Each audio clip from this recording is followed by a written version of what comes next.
My name is Eugene McGinley. I live in Chipman or near Fredericton, and I am a friend and acquaintance of Bud Nason, who is here with me. Bud is a veteran of the Royal Canadian Air Force, had long service in the Air Force, and both wartime and after the war, the Second War. And he has a very interesting recounting of the of what I sometimes refer to as the legend of Fredericton and Paul Burden. And I'd like for Bud. Bud has a unique relationship with that story of the low-flying airplane in Fredericton just shortly after the end of the Second World War, and I thought it would be good to have it recorded. So, Bud, I'm pleased to get this chance to be with you here in Bath, or Woolwich, is it, in Maine, and hearing your story and your recounting of things that you remember so well. Here's a man, 93 years old, about to have his 93rd birthday, and a remarkable memory. His 94th birthday. Be 94th. Good, good. Good to be 6 more to make my 100. And yeah, you and I have discussed how we both hope to get there one day, but at slightly different times. Well, look at Bud. I'd like for you to just tell us some of your history of how, you know, when you enlisted and what your service was, and just I'm sure that anybody hearing this or reading this later would be impressed with your ability and your fine memory to recount all of that has happened. So I'm just asking you to talk and tell us your story, Bud. Well, let's start out with how we got involved with this conversation. You had mentioned Paul Burden, a few things on one of our previous meetings, and it brought back my memory of after we had the overseas boys coming back who were going to train and go to the Far East. We all wound up in Greenwood, Nova Scotia, and I was with the mobile equipment section, and Paul naturally was a pilot on Lancaster aircraft, and both of us from Fredericton, New Brunswick. And he was going to make a flight up in the Fredericton area, and he let it be known that anyone from Fredericton, he'd gladly take them aboard. Where were you at this time? At Greenwood, Nova Scotia. Yes. We had just returned from overseas. We'd all had a 30-day debarkation leave, and we were back in Greenwood for the training for the Far East.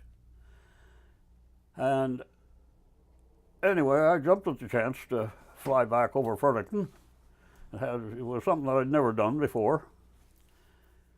And anyway, I met with Paul and his crew and a couple other people. Perhaps not to interrupt too much, but could you tell me something too about your previous service in the Air Force? Then what? Oh, had you? Yeah. Well, let me finish getting under that bridge. All right. Okay. Good. Good. Anyway, we went. It was pretty nice flight, and I drew the tail gunner position, and I was sitting in the tail. And of course, I could control the turret. You could swing it around. And anyway, we got up in the Fredericton area and made big circles of the Fredericton area, nice views of one thing and another. So then we went up the river, and we're coming back downriver. And I was looking out, and I could see, it was almost like I was driving in a car. We were low. And the next thing I knew, I could feel the power going on and tilted, and I was looking straight down at the water. And that's all I could see was water. And you were looking out backwards? I was looking backwards, like we'd already gone under the bridge. Paul always said he didn't go under the bridge, he went over the bridge, but I don't believe that now. Anyway, that was quite an experience, and Paul unfortunately got in quite a bit of trouble over that. But that was a nice homecoming, a nice homecoming experience. And I saw Fredericton for the first time from a new position. But anyway, I was just a kid and straining at the bit to get in the service. Practically everybody I knew was joining up. And at the time I was 17, I guess. Yeah, I was 17 years old. Would that have been back about 1940 or It before? was 1942. Yes. And long story short, my boyhood friend George Shanks and myself, we decided that we wanted to enlist. So George had relatives in Moncton, New Brunswick, where the recruiting office was for the Air Force. And to cover our trails, and of course my mother, she knew I wanted to enlist, and she was watching me like a hawk. But she thought we were going to Moncton to visit George's relatives. Well, the relative was the recruiting office, and George, who was a year ahead of me in school, he graduated, and I quit to join up. The two of us went to Moncton, and George went to Toronto, I believe, to a manning pool up there, and I went to Valcartier, Quebec, because I couldn't go through as a pilot because I didn't have my high school graduation. So I took mobile equipment, which was anything on wheels or tracks, and that became my career for most of all of the service, really, when it comes right down to it. But I wasn't in Valcartier too long, and I got transferred to Penfield, New Brunswick, which was our navigation school, air navigation. And we were flying, I say we, the pilots were training on Old Ansons. Yeah, well, old Anson, old fabric. And you'd fly in those things, you'd look out and the wings were flopping at you. But I wasn't there too long, and one of the squadrons in England had been pretty much mutilated with a bombing raid, and they were bringing it back up to strength. So they were looking for volunteers to go overseas, and it included my trade. So I volunteered. That made my mother real happy. But anyway, I got 30-day embarkation leave and went back to Fredericton for the 30 days. And came time I had to go to Halifax to check in for the ship. And my mother, she was on pins and needles, and I had her afraid. I said, "Mom," I said, "don't try to get me out or anything." I said, "because you'll have to tell them I'm underage, and I said, just as soon as you tell them I'm underage, I said, you've made me a liar because I falsified my birth certificate." And I said, "I'll wind up in prison." Well, can't have that. So long story short, Mother insisted that she was going to take part of the trip with me to Halifax. So we left Fredericton, went to St. John, and stopped overnight in St. John with friends of my family. And Mother was bound determined she was going to go to Halifax with me, and I said no. I put the foot down there, and she finally saw my side of it and decided to say goodbye to her son in St. John. So I went on to Halifax, and there was 250 of us, Air Force, all ranks, that got aboard this, well, what we called a banana boat. It was a little freighter that had come up from the south, where they had picked up a bunch of rescued British merchantmen, then torpedoed. And we all got aboard this little ship, and sleeping in hammocks, no bunks, no anything like that. You just swung these hammocks around. And personally, I slept out on deck most of the time. But they were under-complemented on this ship for manning machine guns and stuff like that. So that was another thing. I volunteered to be part of the crew going over, and I was on a Lewis gun up on the top deck amidships. And you do 4 hours on and about 6 hours off. And we did that for 21 days. It took us 21 days to go across. And it was a large convoy. We lost, this is what I was told. I didn't actually see them. I only saw one ship get blown. But there was, I think, 5 or 6 ships we lost on the way across. And we zigzagged all over the North Atlantic. We were down off Spain at one point, but that's where the 21 days come in. We finally landed in Greenock, Ireland, and weren't there too long. And there was a ferry that used to run between Ireland and Scotland, and they ferried us across to Scotland, and from there down to Bournemouth, down on the Channel in England. And that was the receiving depot to get us squared around to go to our separate squadrons or wherever we're going to go.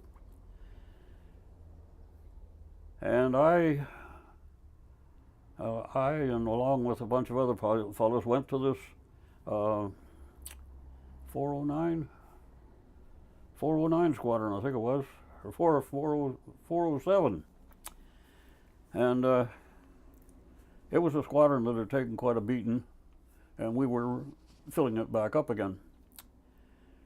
But, well, I run into problems there myself. There was a crash. Oh, my job there, I was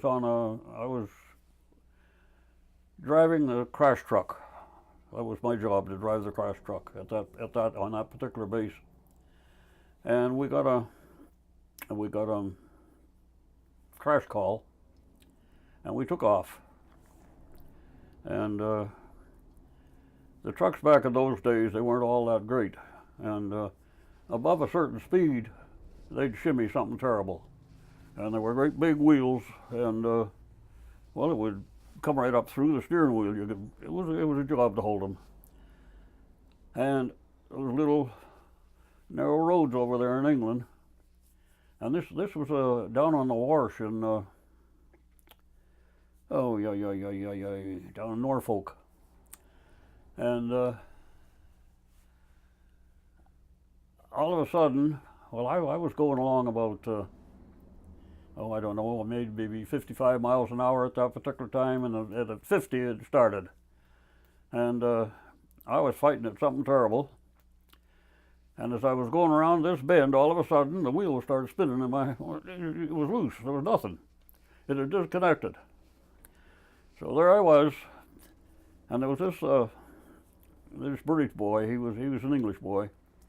Was riding the running board alongside of it, with his arm up around my shoulder, hanging on. That was where he was riding, and there was the rest of the crew were scattered different parts around the truck. And anyway, the truck went airborne and flipped a couple of times. And the end result of that was the British boy that was hanging on to me, he was killed. and we were all picked up a bunch of injuries. And I come out of that with a minor case of amnesia. I got quite a bang on the head. And there was a little mistaken identity between the little Breeze boy and me on account of our close proximity, really, on the truck. And my mother got this, I don't know whether it was an official thing or what, but anyway, she got this word that I'd been killed. And I couldn't argue because I had amnesia. I didn't know who the hell I was. So this all lasted maybe a month, something like that. And I come out of it. I was all right. And at that point, questions had started to arise that who is these people? Yeah. Who are these people, I should say. And anyway, they got straightened out. And Mother was quite happy that her darling boy was still okay. So then I got a transfer after that. Anytime you get involved with a personal death like that, like naturally I felt pretty bad. And there was a few people that were blaming me for him being dead. So by a few people, there was a couple of waifs, really, that were girlfriends of the boy. And they blacklisted me. But anyway, I got transferred to Bomber Command then. And 419 Squadron, the old Moose Squadron. And that was up in Darlington, England, up in Yorkshire. And I spent, well, let me see, 43 I spent with them. Well, it couldn't have been, because I think it was end of 43 that we went to North Africa. But anyway, I was with the 419 for quite a while, and my job there on 419 was with fueling section. We'd tank up all the aircraft previous to going on their raids, and then we'd patiently wait for them to return and start filling them up again. But then when North Africa came up, I got transferred to the Alouette Squadron, the 425. And we went to North Africa with the Alouettes. So anyway, I was picking up a few words of French in North Africa because a lot of the orders from one thing and another with the French squadron came through in French. So through necessity, I started to pick up a few words and understand a little bit. And I'd try to answer somebody would say something to me in French and I'd understand it, and I'd try to answer them. And all of a sudden, it'd be hilarious, the way I was pronouncing some of these words. So I was a prideful young devil at that time. I short-tempered.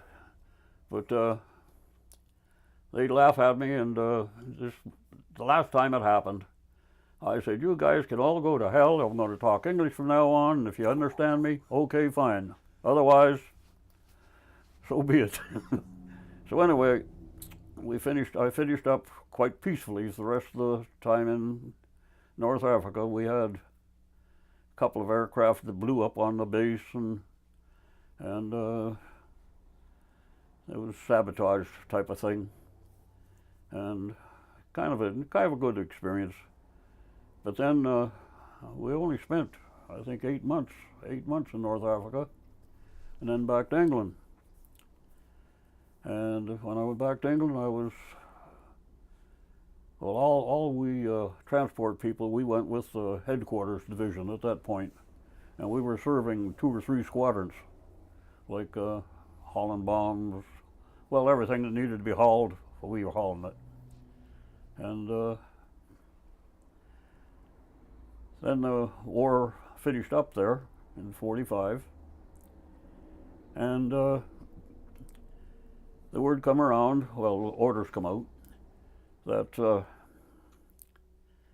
we could do nothing and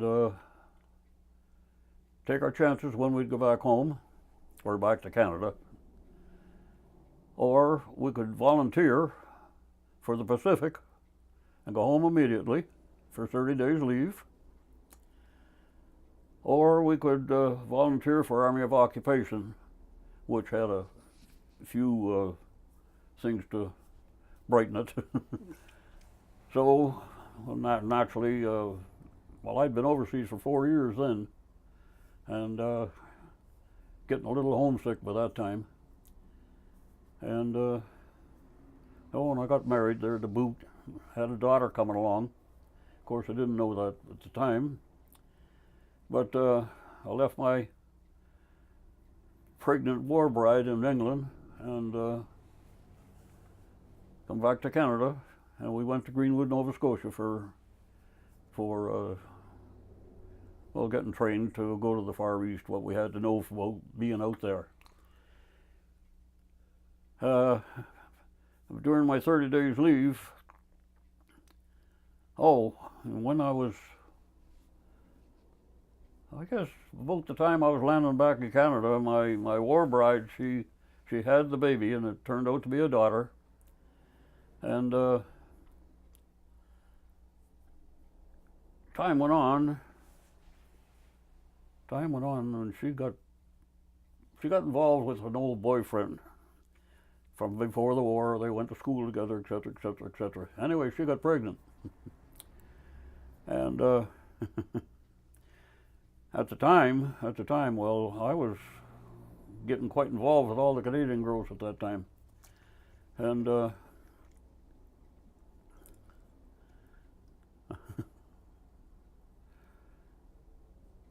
Mother got a letter, or no, I guess the letter came to me, but to my mother's address, because that's the address that Sheila knew about in Canada. And Mother, being a mother and nosy, she opened the letter, and pregnant. Sheila was telling that she was pregnant, and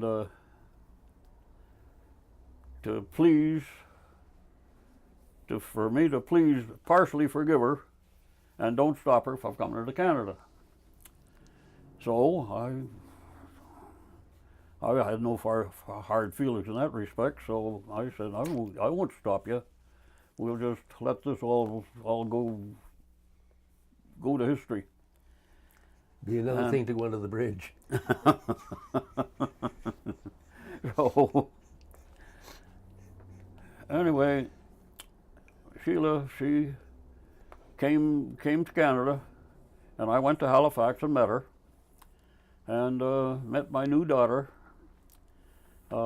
Sandra, who, well, I took them up to my mother's home, and that's where they stayed for quite a while. And in the meantime, I'd started divorce proceedings.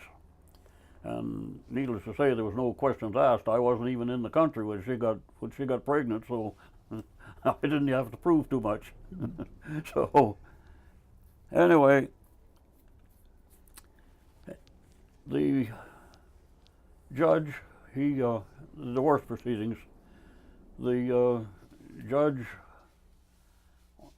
ordered, or I don't know the terminology, but the daughter was to be mine, but in my mother's care until such time as I had proper domicile and settled. Because at that time, well, I was a divorced guy, and let me see, had I re-enlisted?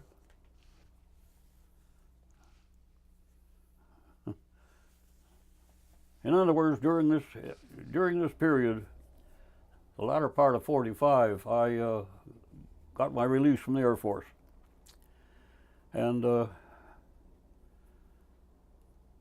well, I spent 8 months of trying to find myself as a civilian.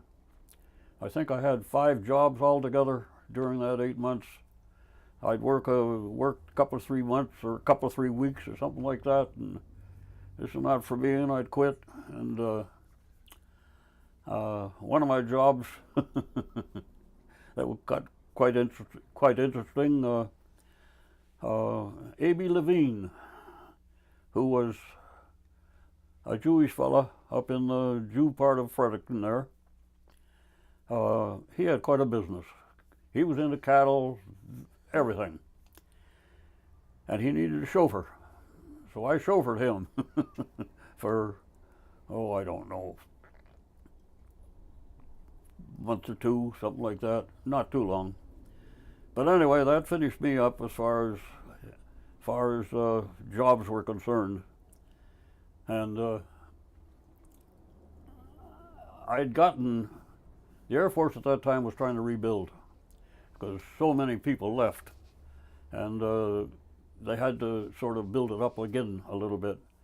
So I got like a third letter from headquarters of the Air Force inviting me to come back. And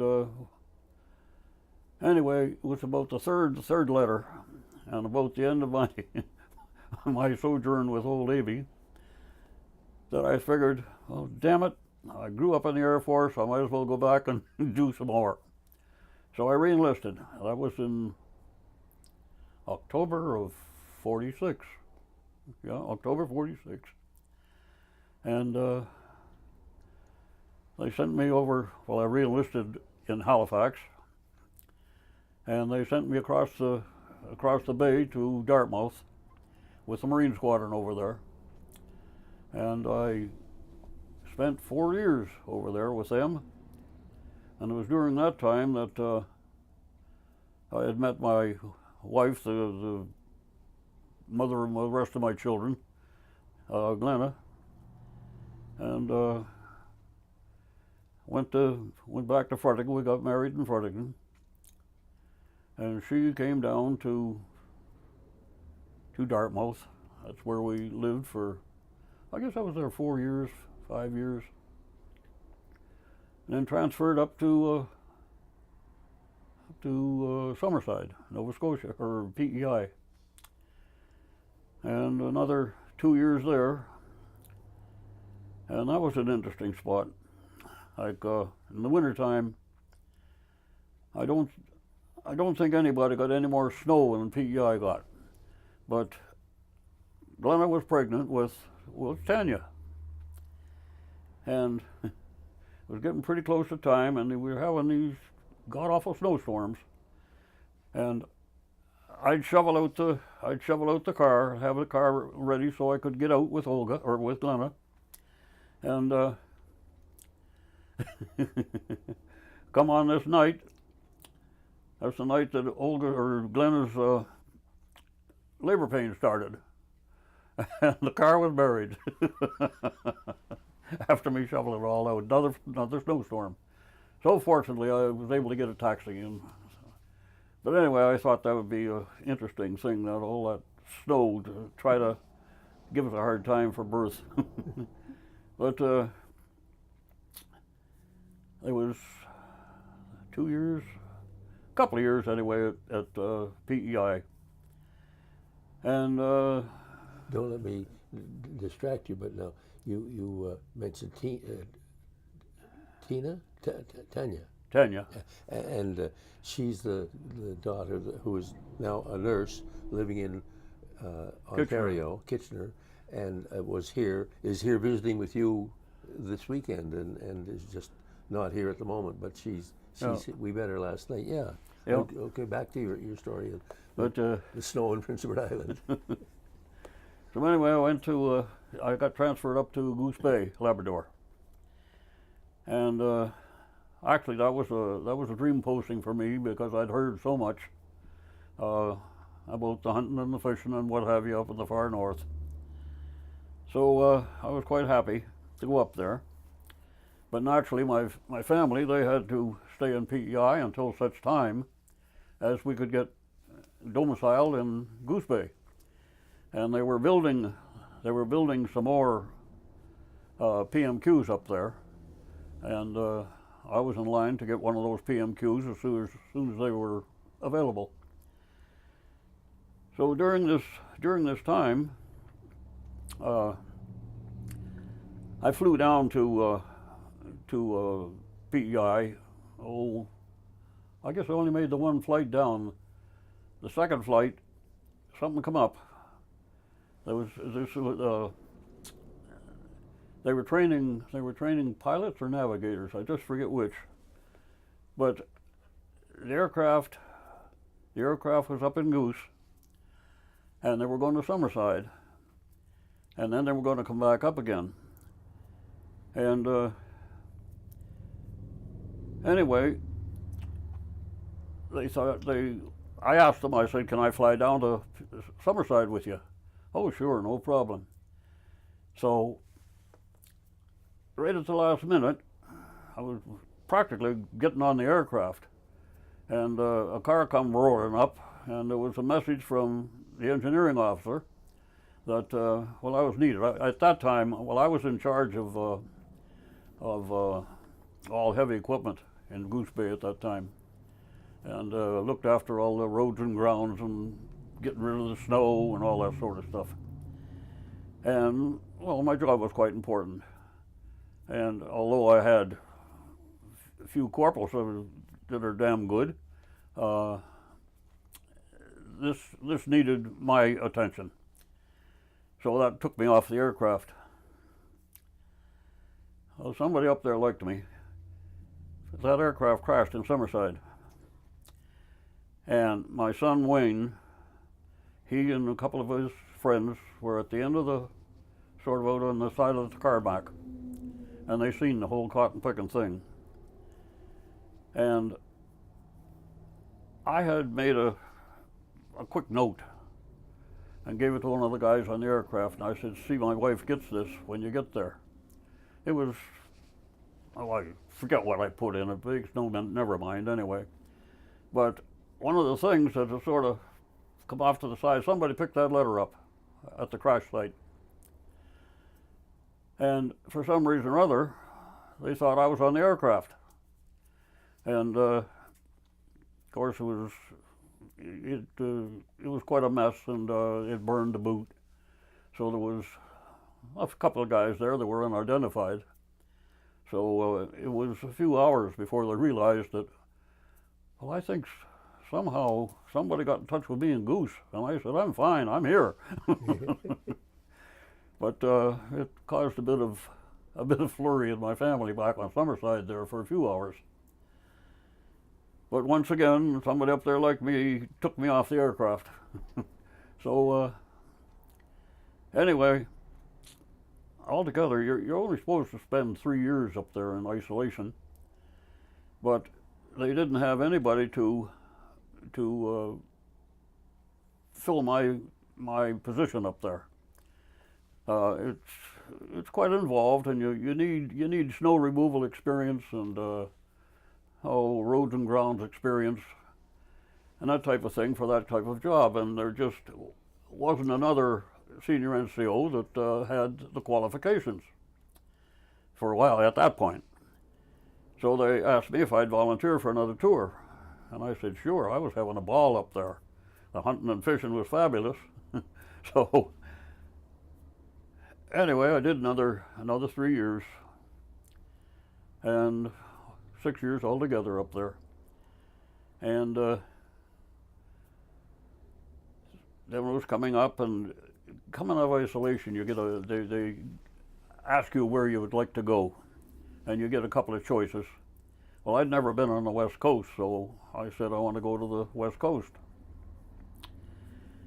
End result, I got a transfer to Sea Island, which is a little offshoot of Vancouver. And let me see. Oh, I must tell you, this is interesting. I kicked back to Goose Bay and was flying out to Dorval, and we had a dog up there. Or we got the dog when we were in Dartmouth. He was an old-time dog of ours. Like he was a German Shepherd cross. Big dog, great dog, and he was my son's dog. Like if I wanted to spank Wayne or something like that for some reason or other, I had to put the dog in another room because the dog would take a hold of my arm, so I couldn't spank him. That only happened once, and that taught me my lesson. So I didn't correct the dog. You protect the boy. So anyway, that dog went with us no matter where we went. And we had this administrative officer, wing commander, up there in Goose, that, well, nobody liked him, and it was no wonder because he was just not a nice guy. But I had it all set with the transportation officer up there, who was a buddy of mine, that the dog would, as long as I put him in a crate, would go as cargo in the aircraft that we were flying out to Dorville with. Well, this administration officer, he got wind of this. I was taking this dog aboard. Well, he put the kibosh on that. So, end result, all my friends got involved with that, and naturally all against the wing co, but he was the one that giving the orders, and the dog just wasn't going to go aboard that aircraft. That's all there was to it. But there happened to be another aircraft on the ground there that was familiarizing, once again, navigators, I guess it was, on that aircraft. So you have to have a listing of all aboard the aircraft. The dog was listed as a navigator. Fritz Nason.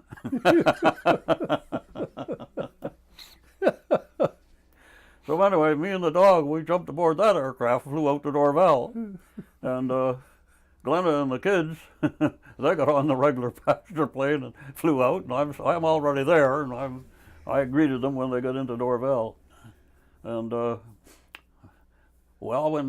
the meantime, I had a part-time job when I'd get leave in Goose. Rather than come out, I would work with, I forget the construction company, but there was a large construction company who hired a bunch of us part-time. And I was looking after boilers up there for them on my leaves. And I made enough to buy a brand new car in Montreal. So anyway, we had come out a couple of months before we got transferred out of Goose. I come out and I bought a car. I bought a car in Montreal, Lawrence and Pontiac. First new car I ever owned. So anyway, the Sickard representative who used to come up into Goose to check all our Sickard equipment, those snow blowers, he was quite a friend of mine. And he looked after the car when I went back into Goose, and kept it undercover until we come back out. I guess it was next summer. And so when Glenna and myself and the family all arrived back in Dorval, which is part of Montreal, Al DeShooter was the representative of Sickard, and he met us with my car. So we spent the evening and the night with he and his family in Montreal, and then we drove down to Fredericton, and I just forget how much leave I had, but anyway, we've spent a little bit of time in Fredericton and then headed out for the West Coast with the new car. And we drove all the way, we went down across the states, because that north of the border, it's no way to cross the country. So we went across to the United States here, and got to Sea Island, and I just forget what we did for. I guess we must have stayed in a motel or something. I forget that part. But anyway, we were in Sea Island for 3 years. I would say say 3 to 4 years, and then up to Cold Lake, Alberta, up on the well, it's right up in the corner north, almost on the border of Saskatchewan, and just south of the territorial line. And that's quite a base up there. And Cold Lake was quite a place, and great place for muskies, fishing muskies. I can pull them out like this. But during this time, I had bought a little cabin cruiser when I was in Vancouver, and used to fish the salmon off the coast in Vancouver, and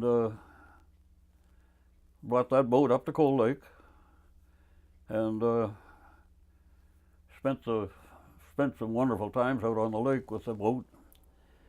But and then we took that when we got transferred down east. After another 6 years, I guess it was 6 years we spent up there in Cold Lake. Down to Chatham, New Brunswick was the next transfer, and towed the boat back down there, and the old boat landed up down the St. John River. And what was his name? It just won't come to me. He had a saloon type of thing and bar where the Legion is there now, up on the river. He had a place there. Anyway, he had a big marina there, and he knew my. Was that near Fredericton or St. John, or on the St. John River? In Fredericton. Yes. On the river, and this was before we went to Chatham. We come to Fredericton first for a little leave before going up to Chatham. But anyway, I had the boat on the trailer, and I wanted to put it in the river. And Dad, he knew this guy quite well, and he knew my dad, and through my dad, he knew me. And he served during the war with the Carlton York Regiment, and he was with Carlton York all the way through. The fellow who owned the bar, you mean, or your father? Yeah, no. The fellow who owned the bar. No, yeah. no, my dad was a blacksmith. Yeah. But anyway, he got word to me. He said, "Bud," he said, "you bring your boat up here." He said, "I got a mooring out there you can use while you're here." So that's where the boat spent. Oh, I guess we were there for a couple of weeks, and then towed the boat on up to Chatham, and which is now Miramichi. Yes. Yeah. But anyway, that was the end of the boat there. After a while, I sold the boat up there because, well, my life was in turmoil at that point. And Glenn and I divorced, and I moved back into bachelor quarters. And a short time later, I was transferred up in charge of the mobile equipment section in Moosonee, up in Quebec anyway. And this is up in the bush, and you could get in there in the summertime, but in the winter you were isolated, and you couldn't even there wasn't even a helicopter pad up there. If you couldn't drive in or drive out, you were there. So in the meantime, of course, time had passed now, between my turmoil and all the rest of it, and I'd started to come back to life. And I had met Olga, who just passed away a year ago or a year and a half. And I was enjoying my times with her and what have you, and I couldn't see me going, putting myself in isolation for another, well, it'd be about 7 months that I wouldn't be able to get out of this base. And I thought, the hell with this. Well, I'd already put in a little over 27 years, and after 25 you can get out anytime, because 25 is all that's required without any questions asked. So I put in for my release, or retirement, and we had our retirement parties and all the rest of it, and I loaded up my gear, and by that time I got myself another new car. It was a station wagon. I loaded all my gear into the back of the station wagon. I headed down to the United States. And at the time, Olga lived in Old Town, which is up by Bangor. And after a short time, I guess it must have been her ex-husband, said something about me. Well, by this time I'd moved in with Olga up in Old Town, and next thing I knew, the immigration guy, with his uniform and all the rest of it, arrived at the door and started asking me questions, and this, that, and the other thing. And he said, well, he said, will you come up to the border on your own, or will I have to have you escorted? And I said, I'll go up on my own. I said, no problem. And at that point, I thought I'd just they'd ask me a bunch of questions, that'd be it. But it didn't hand out that way. They, after I sat there cooling my heels up at the border for about 6 hours, they informed me that I wasn't allowed back in the States until such time as I could come in legally. So anyway, I got on the phone, told Olga what was going on, and she immediately, no, not immediately. We'd already decided that, well, we'd get married. I was a little iffy about whether I wanted to marry or not, but I figured, well, I guess this is a shortcut to get down there. So anyway, Olga come up to New Brunswick, and we had a marriage ceremony at the Baptist church up there. Is it the Baptist or Methodist? Anyway, it's up there on the corner of York and Brunswick, a big church up there. Baptist church. Yeah. I got married there, and spent a while in New Brunswick, and then down to the States. Oh, at that point, Olga got the papers.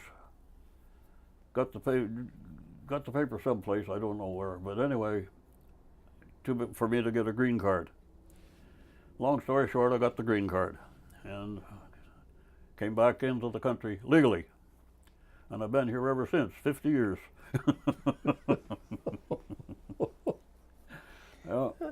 Unfortunately, I haven't been back to Canada now for, well, due to Olga's illness and a few other things. I haven't been back to Canada for 10 years. So, but in the meantime, too, did you have other employment? Were you a long-haul driver at some point? Did you have employment as a long-haul driver too? Oh yeah. Well, that was the first job that I took down here. Like, of course, I was in Old Town, living in Old Town at the time, and I applied 2 or 3 places for jobs. And although I was acceptable, when it comes to the salary, well, at that time I was still on full Air Force pay because I was still on deployment leave type of thing. But then I was going on pension, actually. And these hirees, the way they were thinking, well, you get money on the side anyway, you don't need big pay. And they give me a stipend for a wage. Well, I wasn't taking it. So I don't know how the story got out, but old Pappy Noyes, who was the owner of Noyes Moving and Storage in Portland, he got wind of me that I was an old truckie from the service and all the rest of it. And when it comes to experience, we had it. Yeah. So, and that was anything on wheels or tracks. So I got a letter from him. If you are interested in long haul driving with a rig, get in touch with me. And he gave me a phone number, one thing and another. So I phoned him, and it sounded good. And he said, "Why don't you come down and we'll have a talk?" So I jumped in the car and drove down to Portland and had a conversation with old Pappy. And he offered me a damn good wage, plus good money on the side, like percentages. So I took it. And that was my first job in the United States, a long haul driver. And I drove every state in the United States except California. And one of the big reasons was I tried to stay out of California because there was all kinds of stuff going into California, but nothing coming back out. And on long haul, you went with your loads. Yeah. Like, I'd go from here to, say, Columbus. I'd offload whatever I had for Columbus, Ohio. Like, we could take maybe 3 households in one of those vans. And as you would take a household off, if there was something in that area, you'd fill that hole right back up again. And that's the way you went. And to get back home, you'd pick up loads getting you back home. Well, with California, you were noted. Some of the guys have sat there for a month not getting out of California. So, needless to say, I always tried to, and I succeeded. I never went into California. But I hit every other state. Well, that was quite an experience. I really enjoyed it for, the first year or two, because it was all new. But then it got to be old hand, and you got a little bit, you get a little bit homesick after a while. And that was about the size of it. Olga and I had been married for, that was about 6 years at that time. And of that 6 years, we had no more than a couple of months actually together, because I'd only go back home for a couple of 3 or 4 days, and then back out again for another as much as 3. Well, I've been out for a month at a time. So one trip it was a particularly rough one anyway, if I remember correctly. And I was checking in, and I was checking in with Howard Noyes, who was the dispatcher at home here. Actually, I was being dispatched out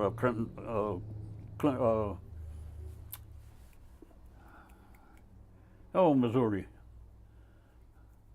Anyway, my Portland dispatcher was Howard, and I said, "Howie, is your dad handy?" "Yeah, he's here."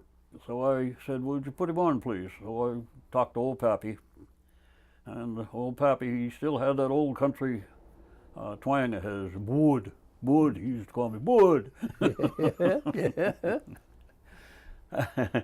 I say, "Pappy," I said, "when I come in, I'm hanging up my spurs." "Oh, Bud, what the matter?" I said, "Pappy," I said, "I'm never home." I said, "I want to go home for a while." He said, "Well," he said, "I don't want to lose you." And I said, "Well, what do you got to offer?" He said, "I got a good job in warehouse for you." So that's where I wound up. Well, I was back in the old area. They built a big new one where they are now. And I come back for the transition from the old to the new. And when we went in the new, well, I wound up a warehouse manager. And that's where I was, where I stayed until I retired in 87, I think it was 87. And in 87, I come back up here to Woolwich, because we'd acquired all this over those years. And it got a little bit tiresome. And I heard that Cook's Lobster was looking for a driver for a rig hauling lobsters. So I went to work with them part-time, really, hauling lobsters up to Montreal, Ottawa, and Toronto. And let me see, I went to work with them in, well, still 87, the same year that I retired from the warehouse. And I stayed with him part-time for, let me see, God, I was 80 some odd years old anyway. I think 87 I finally hung up my spurs. And that was an interesting one too, because it was usually quite a busy time coming on to, well, about this time of year, hauling lobsters up to Montreal mostly. And the route that we take, a more or less a direct route up over the mountains. And there's one mountain up there in Vermont, Big Bear, they call it, Big Bear Mountain.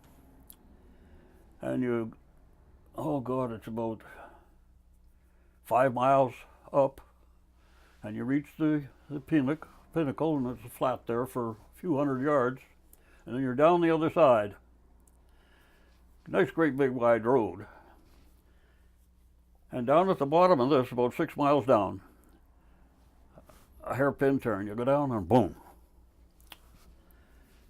So I come over the top of that rise, and it was one of those drizzly, let me see, that was end of November, early December. And I come up over the top of that hill, and I look down the side there, and bright moon that night. And it was like looking into a mirror or a pool of quiet water. It was just shining all the way down. A glaze of ice all over that highway. So anyway, I thought, well, I'll get easier down. So I started down, and when you're driving a rig, you get to the point that you drive your rear view mirror as much as you drive the windshield. And I noticed taillights coming up on me. My old trailer's coming around. So there's only one thing to do about that. You increase your tractor, play your boogie brake to try to slow that trailer down. And of course, sometimes if you give it too much boogie brake, you get this stuff back there. Mm-hmm. But long story short, down that hill I went, sweating like a pig. And I hit the bottom, and I expected to wind up out in the woods someplace. But I was easing around that corner, and of course there was a great big snowbank, and that's what saved me. There was a great big snowbank down there from the plows. Yeah. And as I come around, well, it bounced me in my seat when the trailer come around and hit that snowbank. Thank God the snowbank was there. So anyway, I straightened out on going this way. And there's a little mountain airport just ahead, about 2 miles. And I pulled up in front of that, and I put the brakes on. I shut that thing down, and I just sat there, and I shook and sweat for about 10 minutes. Yeah. The fun was gone. Like, all those jackknives over the years, they were all a challenge to me. I used to enjoy them, to to beat the damn things. Well, that one, that scared me. So anyway,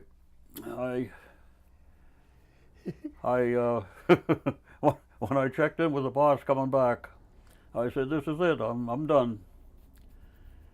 So anyway, I told him what happened, and he said, "Well," he said, "that's scary," but he said, "Will you make a couple of stateside runs for me for a month or two?"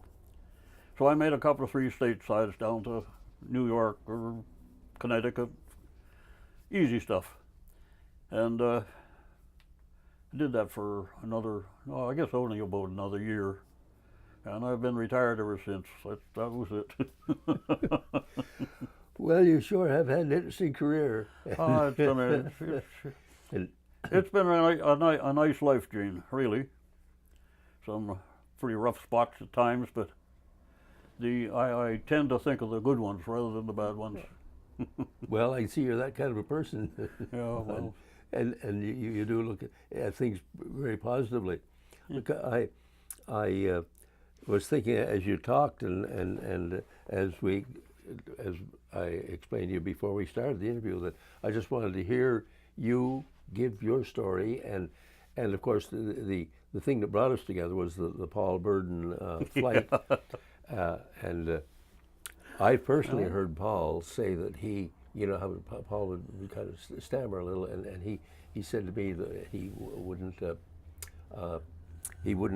say whether or not he had flown under that bridge, because that's the legend, you see. Yeah. But then he said, but I guess I could say I flew lower than that bridge, he said. So, but you've confirmed a lot of the rumor about Paul. But what else I was going to ask you something more about sort of one of the interesting highlights of your career. I'm sort of off track there now myself, but I'm so pleased to well, I guess the point I wanted to make was that in addition to hearing the very interesting history that you've gone through, it confirms so much that a man who has been through so much as you have, so long ago, you remember all those details and everything everything is so reliable of what you said, and I really am, I am impressed, and I'm sure anybody will be whoever hears or reads a transcript of what this interview was. Do you have anything else? Did I interrupt you, or is there anything more you'd like to? Well, while you were just talking, I just thought of something that the comical part of something. This was in England, back in '44 maybe. Anyway, it was in England, and myself and 2 of my buddies were on leave, short leave, and we were in Birmingham. And Birmingham was bombed quite often and thoroughly, numerous times. And anyway, we had just left probably a pub, and we were walking down the highway or the road, the sidewalk. And in England, the houses are all joined. There's no alleys in between houses. There's just miles of it that are, well, it's just a big alley. And it's something that happens up in the far end is like a funnel coming all the way down. So anyway, we'd left, I'm going to say it's a pub. I forget where we were coming or where we were going, but the air raid sirens went off, and we already could hear the thump, thump, thump. And anyway, we sort of were trotting along, running, and I'm sort of trailing the other 2 guys. They were gone. And I'm running across the end of this street, or crossing this road, and a bomb had just been dropped up on the far end. And the concussion of that cotton picking thing, now this was all afterthought. I didn't know this at the time. But the concussion of that doggone bomb come rushing down that alley. and I was running, and the guys on the other end, well, when I landed, they were over there just ha ha ha ha and laughing their guts out. Like the concussion of that thing actually lifted me.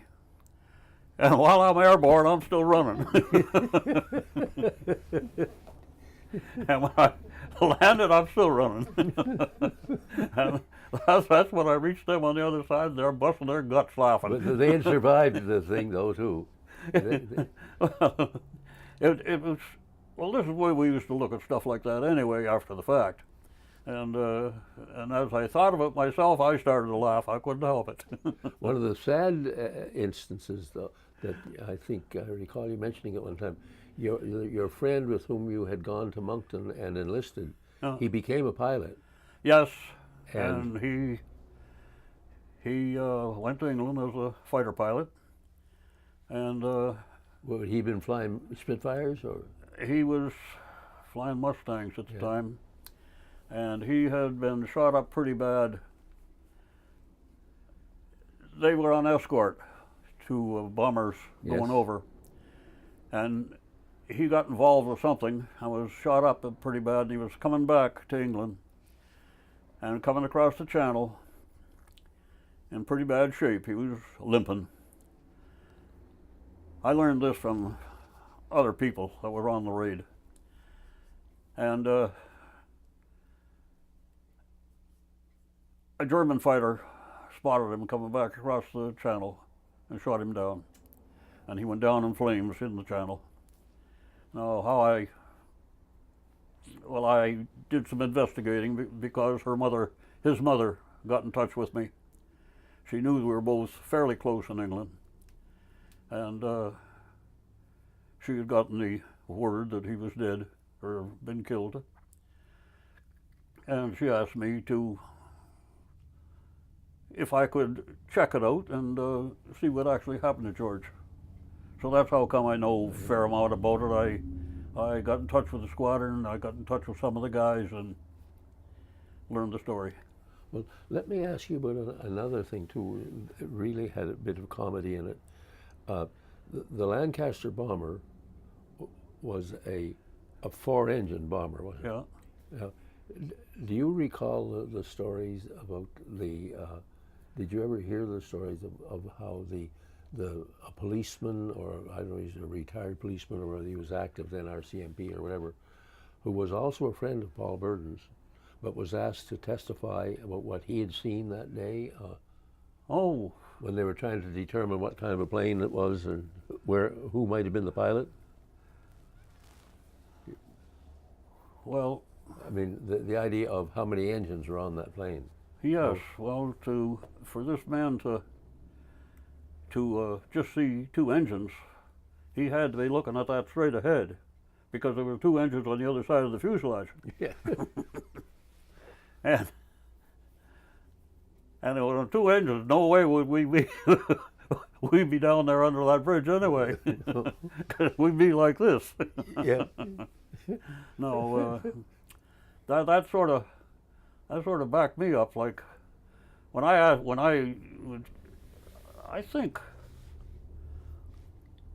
think Paul sort of said, I think I saw him after the fact, and I said something about under the bridge, and he said, he looked at me with that sort of twinkle in his eye type of thing, you know, way you used to look, and he says, over the bridge. And at that point, I was wondering, well, Jesus, am I crazy? But then when I heard this story, well, that backed me up. We come onto the bridge, had to be low enough for that character to be looking and only see 2 engines. Because it takes amazing. very little to go this way or that way to see the other side. Yes. That's amazing that you can, that you would recognize that as being factual, that's what the facts would have to be. Well, look, I didn't think that we would be this long. We've been over an hour. You've talked and given all that good information, and it's as I say, you were making a contribution to the the historical records that will be in the archives of New Brunswick. And I know when I spoke with Mr. Farrell at the, he's the director of New Brunswick Archives, I asked him, would they be interested in a story like this, and you know, to get some more first-hand information about what happened in that flight. And he told me not only would they be very interested in an item like this, but he made sure that they would lend me the recording equipment, which is right here now, and I hope that it's all been recorded well. And I want to thank you very, very much, and on behalf of Archives New Brunswick, I want to thank you. You're welcome, Gene. And I'm just involved in this because of our Anne-Marie and my personal connection with you, and our acquaintance. I just had an acquaintance with you, and I'm awfully glad that we've had these extra hours together now. and I'm not employed in any way by Archives New Brunswick. Just that I was so impressed with what you had, you know, with what little knowledge I had of your career, and now to have these details, it's wonderful. I want to thank you very, very much. Well, you're more than welcome, Gene. Thanks.